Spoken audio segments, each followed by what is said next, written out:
Who's behind door number 22 of the Cold War Steve Advent Calendar? Let's have a look. 'Twas a few days before Christmas, and I was spending the festive period with a friend of mine. I was getting the loft ladder down, on my way up to retrieve a box of Christmas decorations. I climbed the loft ladder and poked my head through the hatch. I was just about to switch on the light when I heard a shuffling noise to the right of me. I froze. Rats? No, they scratch, and this was the sound of something much bigger.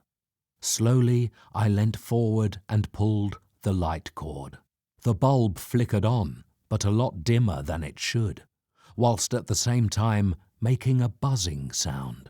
I turned my head to the right, where the shuffling noise had come from, and faced a sight that will haunt me forever. It was Sir Cliff Richard, with what looked like a basketball.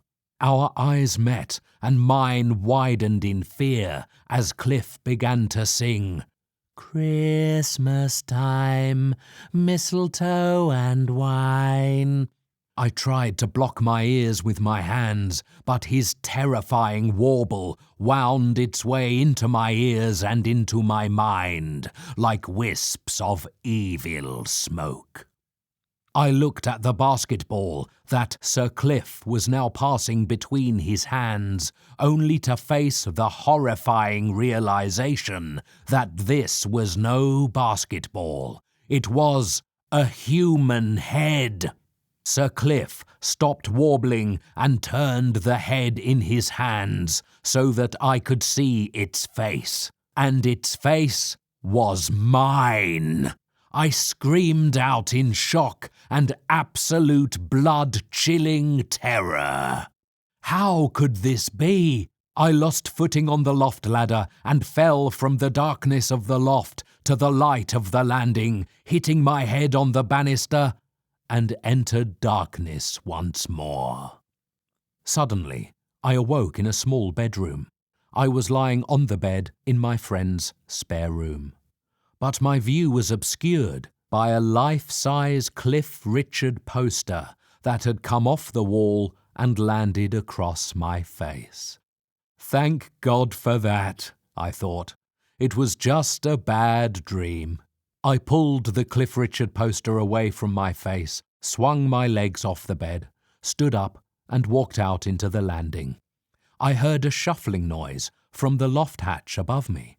I looked up and laughed to myself. Probably rats, I thought. However, as I moved my gaze away from the loft hatch, I was met with a horrifying familiar sight. Sir Cliff Richard stood right in front of me, wielding a large sword. Smiling, he began to sing once again. "Christmas time, mistletoe and wine."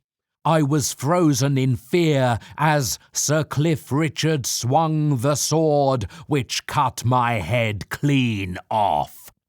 The last thing I saw was Cliff Richard's outstretched, spindly fingers reaching towards me, and as the darkness began to envelop me, mistletoe and wine rang in my ears, a horrifying lullaby that sent me to my death.